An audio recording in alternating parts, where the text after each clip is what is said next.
Complete Adventures of Curious George. Curious George takes a job. This is George. He lived in the zoo. He was a good little monkey and always very curious. He wanted to find out what was going on outside the zoo. One day, when the keeper was not paying attention, George got a hold of the key for the cage. When the keeper discovered what had happened, it was too late. George was gone. Where is George? They looked for him everywhere, but they could not find him. George was hiding in the hay of his friend, the elephant. Finally, the keepers gave up looking for him. George found a nice cozy spot to sleep under the elephant's right ear. The next morning, before the zoo opened, he got away safely. Once in the street, George felt a little scared. What should he do in the big city? Maybe he could find his friend, the man with the yellow hat, who had brought him over from Africa a long time ago. Only George didn't know where he lived. There was a bus stopping at the corner. George had never ridden on one. Quickly, he climbed a lamppost, jumped on top of the bus, and off they went. Now they were right of town. Now they were right in the center of town. There was so much to see that George did not know where to look first. If only he could go on riding like this forever. But after a while, George got tired and a little dizzy. When the bus slowed down to turn into a side street, George jumped off. There was a restaurant right in front of him. Something smelled good. Suddenly, George felt very hungry. The kitchen door stood open, and George walked in. On the table was a big pot. Of course, George was curious. He had to find out what was in it. When the cook came back, he had a big surprise. Spaghetti was all over the place. In the middle of it was a little monkey. George had been eating yards and yards and had wounded himself all up in it. The cook was a kind man and did not scold much, but George had to clean up the kitchen and then do all the dishes. My, what a lot of them there were. The cook was watching George. You're lucky to have 4 hands, he said. You can do things twice as quickly. I have a friend who could use a handy little fellow like you to wash windows. If you like, I will take you over to him. So they went down into the subway and took an uptown train to the cook's friend, who was an elevator man in the skyscraper. Sure, I could use you, the elevator man said to George. I will give you what you need for the job. You can start right away, but remember, you are here for washing windows. Never mind what people inside the houses are doing. Don't be curious or you'll get into trouble. George promised to be good, but little monkeys sometimes forget. George was ready to start. My, how many windows there were! But George got ahead quickly, since he worked with all 4 hands. He jumped from window to window as he had once jumped from the tree to tree in African jungle. For a while, George stuck to his work and did not pay any attention to the people inside. Of course, he was curious, but he remembered his promise.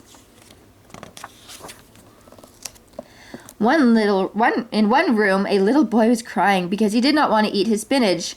George did not even look, but went right on with his work. In another room, a man was taking a nap, snoring. George was sorry it was not his friend, the man with the yellow hat. He listened to the funny noises for a while, then went on working. But what was going on in here? George stopped working and pressed his nose against the window. 2 painters were working inside. George was fascinated. Painting looked like a lot more fun than washing windows. The painters were getting ready to go out for lunch. The minute they left, George climbed inside. What wonderful paints and brushes they had! George could not resist. An hour later, the painters came back. They opened the door and stood there with their mouths wide open. The whole room changed into a jungle with palm trees all over. The walls and a giraffe and 2 leopards and a zebra. And a little monkey was busy painting himself on one of the trees. Then the painters knew what had happened. Luckily, George was close to a door. He ran out as fast as he could. After him ran the two painters, then the elevator man, and then the woman who lived in the place. "Oh, my lovely room," cried the woman. "Don't let him get away." George headed for the fire escape. George reached the end of the fire escape. The others had not caught up with him yet. Here was his chance. They could not jump, but George could easily jump down and escape. In a moment he'd be safe. Poor little George. He had forgotten the pavement was as hard as stone, not like the soft grass of the jungle. Too bad. The fall broke his leg, and an ambulance came to take George to the hospital. "He got what he deserved," said the woman, "making my apartment into a jungle indeed." "I told him he would get into trouble," the elevator man added. "He was too curious." George had to lie in bed with his leg up high in a plaster cast. He was very unhappy. And it all started out so nicely. If only he had not been so curious, he could have had a lot of fun. Now it was too late. But the next morning, George's friend, the man with the big yellow hat, was buying his newspaper. Suddenly he got very excited. "This is George!" he shouted when he saw the picture in the front page. Quickly he read the whole story, then ran to the telephone booth to ring the hospital. "I am George's friend," he said to the nurse who answered the telephone. "Please take good care of him so that he will get better quickly. I want to take him to a movie studio and make a picture about his life in the jungle.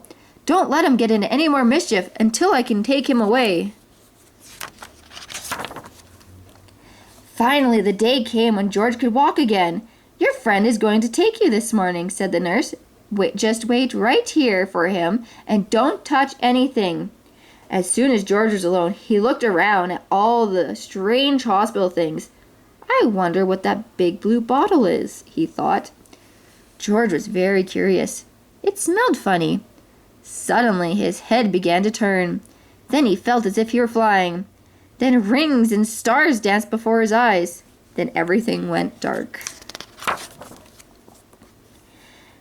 And this is how the man with the yellow hat found George. When he came to call for him, they picked him up and shook him, but they could not wake him up. He was fast asleep that finally they had to put him under the shower. How surprised he was when he woke up. George said goodbye to the nurse and the kind doctor. Then he and the man with the yellow hat got into the car to drive to the movie studios. In the president's office, George had to sign a contract. Now he was a movie actor. In the studio, George was kept so busy all the time that he forgot to be curious. He liked the jungle they made for him and played there happily.